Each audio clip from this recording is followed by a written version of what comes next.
Thank you. Drink ছাড়া cupcake দিয়ে অভ্যর্থনা জানালাম। Thank you. বলো তোমাদের অভিজ্ঞতা বলো, মানে অনুভূতি বলো। অনেক ভালো লাগতেছে এরকম ডিফারেন্ট একটা কালচারে এসে, মানে এখানে সব রকমের বিদেশ থেকে আর কি মানুষ আসছে, তো সবার সাথে মিশে অনেক ভালো লাগতেছে। আরও বেশি ভালো লাগতেছে এখানে বাংলাদেশি আপুরা আছে, ভাইয়ারা আছে, অনেক সাথে দেখা হয়েছে, কথা হয়েছে, প্রোগ্রাম এখনো পর্যন্ত হয়েছে, প্রোগ্রাম হচ্ছে, আসলে খুব ভালো লাগছে।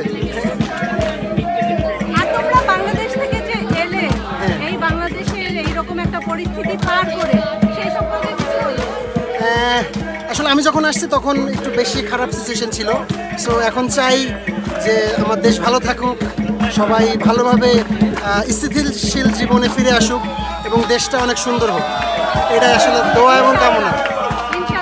হ্যাঁ, আমিও চাই দেশে যাতে ভালো, কারণ এখন দেশে খুবই বাজে পরিস্থিতি যাচ্ছে। আমি আশা করি আস্তে আস্তে সব স্বাভাবিক হয়ে যাবে এবং 1-2 বছর পরে আমরা তরুণরা যেটা চেয়েছিলাম আপনার দেশটাকে আরো ভালো মতো সুন্দর মতো গুছিয়ে তুলতে, আমরা যাতে সেটা করতে পারি, আমি এই কামনাই করি।